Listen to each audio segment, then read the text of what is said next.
Pick of the 2023 NBA draft, the Detroit Pistons selected the shooting guard out of overtime elite Ausar Thompson. Locked On's NBA draft coverage is brought to you by Bird Dogs. Go to birddogs.com, Locked On NBA, and they'll throw in a free custom Bird Dogs Yeti style tumbler with every order. That's birddogs.com/Locked On NBA. You won't want to take your Bird Dogs off. We promise you. Let's bring in our host of Locked On Pistons, Khahil. Looking at the player, many are calling a Swiss Army knife, especially on defense. What was your thought about Detroit selecting Thompson? So I'm very excited about the Pistons selecting Ausar Thompson. In the Locked On mock draft, I selected Ausar Thompson at 5.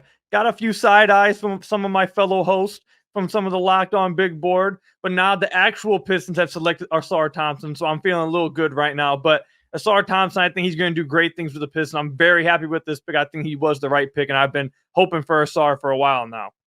So when you look at his skill set, what is it that excites you about him, and what is it that made you put him on your mock draft board?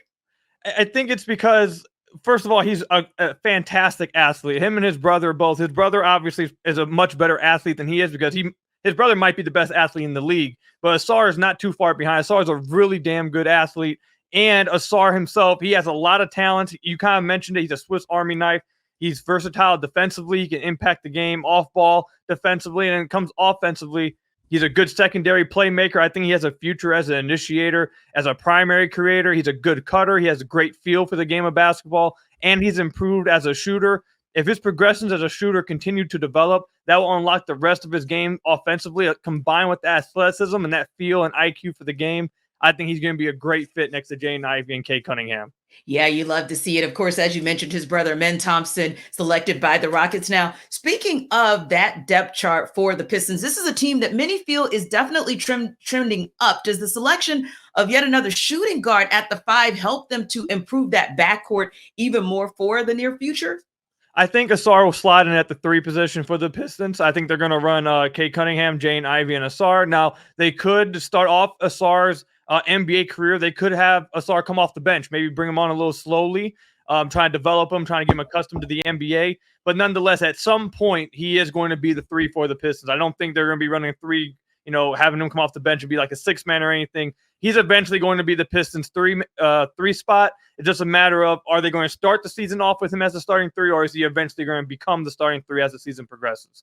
I like it. And, we've seen a lot of moves early on, blockbuster trades here and there, some that have even impacted the East, obviously. So what are your thoughts in terms of where the Pistons have selected, like you said, a guy in Thompson who can maybe move to that 3rd position and maybe help more on the front court? But what do you think about that move and how it may potentially impact what the Pistons do in free agency? I think, especially after drafting Ausar, while I believe in his shooting progression and think he's going to be a good shooter in the NBA, he's not there yet. So I think in free agency, this puts a very big emphasis on getting shooting at the 4 position. So if they're able to go and get Cam Johnson and offer an offer sheet that Brooklyn can't match, I think that would do really good things for him. If they want to try to find a trade, I know they were linked to Tobias Harris, former Piston. He could play the 4 position, space the floor. I think and maybe they might even keep Bojan Bogdanovic. He may get traded on draft night in a few minutes here. I don't know yet. But if he stays on this team, he could start at the 4 position just to provide that spacing. Obviously, like I said earlier, they could bring Ausar off the bench, and maybe they're not too concerned about that whole fit stuff right out the gate. But if they are planning on starting him with Cade and Ivy, they desperately do need to make sure they have a for sure spacer at the 4 position, or things could get a little wonky to start things off. Indeed, because you kind of lost a pseudo 3-and-D guy, I'll call him, in Saddiq Bey, who, of course, came to the Hawks at the trade deadline, and that was a good pickup for them, but a little bit of a loss for the Pistons there as well. Now, I'm going to ask you this, Koo, looking out on the second round, and it's interesting because sometimes, the second round is a toss-up. Sometimes you can find a diamond in the rough, sometimes not so much. So do you think the Pistons retain their final pick, or do you think maybe they use that, to your point, to kind of help with any negotiations that might come up in free agency?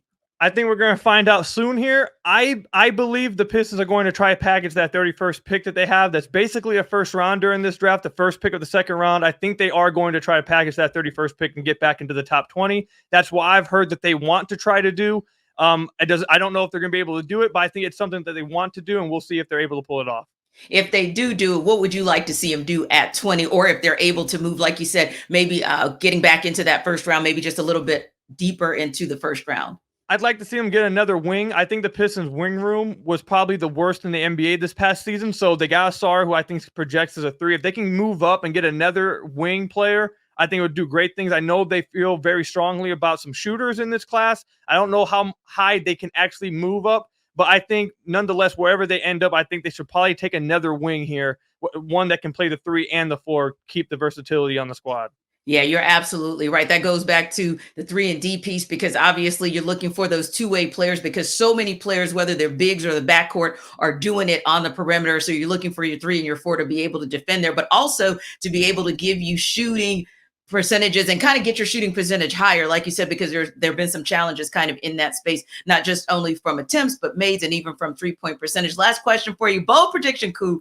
If by chance nothing goes down for the Pistons as far as free agency goes tonight and making any big bold moves, what do you suspect they might do, especially because this is a team that really started to make a little bit of noise in the East and say, hey, we are rebooting to sort of make some moves and hopefully be in a little bit more contention next year? Bold prediction, free agency.